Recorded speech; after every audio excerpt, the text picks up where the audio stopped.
around down here, guys, primarily fresh water. Now, once you get about midway, I'd say like Palm Coast, the St. Augustine mile marker, the water starts to become brackish water. Fresh and salt water mixing together, saline water rises and makes a brackish water until it becomes more dominantly salt water back up towards Jacksonville, until it's all completely salt water once it hits the ocean, of course. Alligators, guys. Coming to alligators. Most commonly found alligator out here, guys, about 6 to 10 foot. Okay, capable of reaching the next 12, 13 foot. Largest one I think I've ever seen. I'm pretty accurate on them, guys. About 15 foot. You know, That's world class. Yeah. I've been doing it for a long time. Average life expectancy on these large reptiles, guys, about 25 to 50 years. How long you expect them to live? Now, I think the longest recorded alligator, its life expectancy was in captivity, guys. My brain's working, my tongue's not. I apologize. Was in captivity, all right, and it reached to be about 70 years old, all right. But in captivity, it's different from out here in the wild. You have the same old alligator getting taken care of every day and fed. All it's got to do is sit there and get old and fat. That's easy. Out here in the wild, guys, they're fighting for rights to reproduction, rights to eat, rights to territory. So it's a little bit harder on for, of course, a shorter lifespan. Primarily diet, guys, for alligators is poultry, fish. That's what they're commonly eating from the time they're babies, like the ones we saw back there, about a year old, always about when they first hatched out. Alligators are reptiles, guys. They come out of an egg, all right, about palm size, about 4 or 5 inches long. Now, at that stage in their life, guys, it's survival of the fittest, all right. So bugs, minnows, rats, snakes, turtles, lizards, anything they can get in their little jaws, trump goes the gig.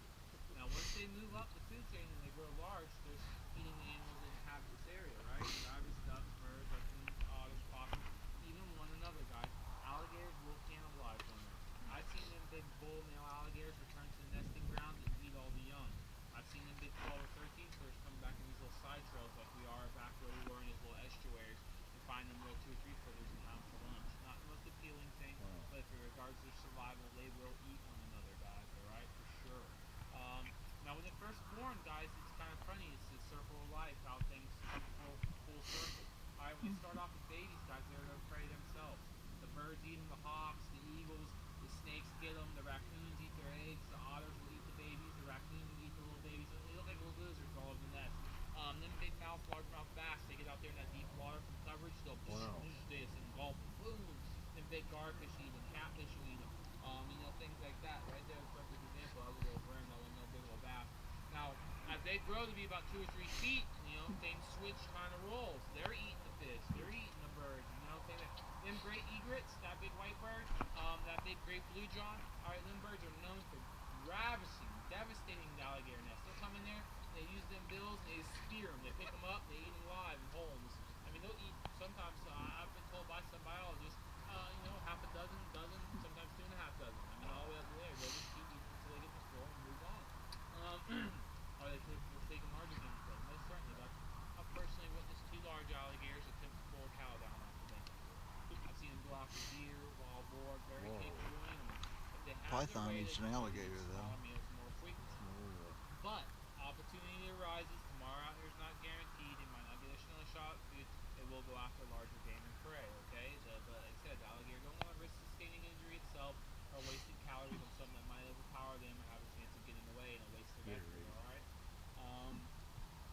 Alligators, guys.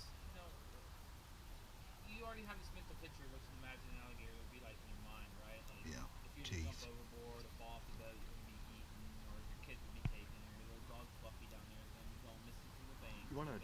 Oh, thank you. I've got a handkerchief. I did not. It's not true at all. If I had to tell you alligators are eating people, it's here or there, maybe like once or twice, whenever they can get one, once or twice a week. Whenever they can get one, yeah. For the most part, it's the ones I'm feeding them, unruly children, whiners, complainers, like I said, unhappy spouses, things like that, Hey Joe, what's that? Oh no, let's go. It's a little joke. Of course, you guys know that alligators are eating people. They fear us more than we fear them, guys, alright? Now, that don't mean they won't prone Except attack, they don't everything's have strong the to persuade ability that. to think. One, that the mama alligator, babies around, and very hostile and threatening and testy. They will charge you, they will attack you. Alright? 2, if an alligator feels threatened, mating season, April, May, and June, guys. This isn't real life. The hormones get This all is the first part They of don't look it. at you as dinner, guys. They're looking at you as almost comparison to me puffing out my chest. Alligators fight for rights to reproduce, right? They lay claim to a territory, to a particular female. The other out there and battle for them, all right? You know, them big bull males can beat up on them younger gators trying to come in there and stud on the females, right? It's the same thing. They call them strutting. You ever seen an alligator? They'll do like an upside down rainbow, and they'll pull their head up out of the water, and they'll raise their tail all out of the water and make this growl, and they shake that big old tail. They go, and it sends ripples and vibrations through the water. You can feel the decibels. I personally haven't found anything attractive myself about it, so I don't know what, you know what I mean? But that's what they do, and they're actually showing their size to the female and to the other males that will come in, you know what I mean? Like, same thing as strutting. Like I said, look at me, and they're throwing out them big low decimals, and, you know, it's absolutely crazy when you see one do it. With alligators, guys, You know, you you're could talking build to one of animals, these are these facts, and guys. We're enclose talking this in about biology. So plexiglass. 150 million years old, guys. It Wow. didn't predate the dinosaurs. You very well could. Dinosaurs lived And then roughly 165 million years ago. Yeah. Alligators the been here over pilot, 150 million years. you know, the back end could be Scientists, open. for these reasons alone, are still studying this animal to this day, guys, trying to figure out why it is over the last 150 million years these things have been able to adapt, evolve, you know, thrive, We survive. would have been a lot drier. There's thousands of species, Alligators. including dinosaurs, becoming non-existent, you know. The alligators also, guys, you very rarely ever see one sick, weak, unhealthy. I've seen alligators live in some of the most hostile, polluted little ponds, conditions, nasty little estuaries, ditches, and these things just be thriving, perfectly healthy. They're pulling blood and DNA from these things, still applying them to cures for such things as research on AIDS and cancer. You know, there's still a lot unknown about these things, guys. You know, you guys got any questions? You guys got any questions? I'm sitting back here rambling on. Anybody want to get out and go walk around? Or, you know, Do you happen to, how territorial are they? You obviously know where they're going to be, or at least a general area.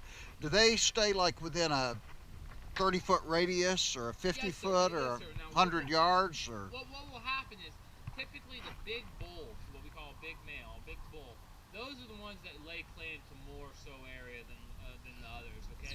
Now alligators can coexist perfectly fine. Now when you see them really becoming territorial, it's mating season, April, May, and June. Yeah. Okay. Now Like also with that, hour before closing time. Yeah, you ain't lying. Now alligators also, what you'll see is they'll group size associate. Okay, what you'll see is a bunch of 10 and 12 and 11 footers laying on the bank together. What you won't see is a bunch of 12 footers laying on the bank with a bunch of 3 or 4 footers. Them little 3 or 4 footers will end up becoming lunch. Okay, and even in the, most people are like, okay, well, why do I go to the zoo? They have 30 alligators in one pen. They have problems with that. They'll get one big dominant bull male in there that will be killing the other juvenile males. You'll see them with missing paws and missing eyes and half their tails bitten off. I mean, they have to relocate. When you go to one enclosure and you see one particular alligator in that enclosure and then the enclosure right next to it, there's 30 of them, there's a reason that one alligator is in that particular enclosure by himself. And usually it's a large, big old bull male. Now, alligators have the ability to cover 150 miles a day, guys, if they want to. Wow. But they also have the same ability to, okay, I know it's a stupid analogy. It'd be like you moving into your dream house. As long as there's a habitat to support the reptile, you know, an abundance of food, not a lot of pressure from competing animals or hunters, or, you know, they're getting left alone. Year-round good temperature for them. An alligator becomes cold at 70 degrees. An alligator becomes lethargic at 50, okay? You know, they'll stay put. They have no reason to leave, okay? Now, it'd be like you moving over into the middle of the ghetto. Your house is getting broke into every day. You're getting shot at. You're harassed. You don't have no inkling to stay there. You know what I mean? Neither of these alligators. That alligator's going to move on you. That's why, you know, a lot of people, you pass the alligator. I try not to stop for the same alligator over and over and over again. I try to hop them. You know, like this tour, I know the alligators I stopped on.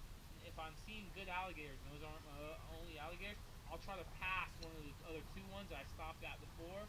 You know, I'll just point them out as we come along and try not to harass them too much periodically through the day, you know. And that way that alligator's not getting beat up, you know. He's not, because eventually he'll get irritated with me and he'll go down in the water and he won't be back up on that bank the rest of the day, you know. So, yeah. Obviously, they though, if you're in a coexist certain area, eventually you're going to decimate the fish population, the Oh, turtle yeah. population, and there's not going to be food there. That's why I wondered, I mean, do they roam like an area of 30, 40 feet, or do they roam a 100-yard area? Believe it or not. Now, as the trail drops the water out here, all really dictates on the ride we ride. These are some of the only trails we can get the big boat in. the deer camp's back there. I actually, at one trail, we kind of cut in out of the side of the lake, and you take it the other direction and go all the way around like I was going to. But we would, number one, we would got rained on even worse. Number two, number two, the water in there getting really, really low. And if you get this big thing stuck, we got a problem. So, Yeah. you know, those Yeah, things no, you got a problem. fed or hard teasing well, it's not, guys. It's mostly the body of the water is really done by rainfall. Okay, so when you're getting heavy rains down here during our rain season, the water will come up, and it'll fluctuate between 4 to 7 foot. Wow. Average depth out here is Yeah. it's about 4 to 6 foot on average depth. Now, the more rain we get, deeper the lake gets. Obviously, less rain. We're sitting on bottom right now. Like a perfect example. We're in about Yeah, these 6, are 7 inches actually of water. It's that. like Lake of the Isles is a lake with inside a river. Yeah. So other than that, What? I'm What'd not you going to say? keep us here. So looks like we got some more rain coming in front of us. I gave everybody their bath once.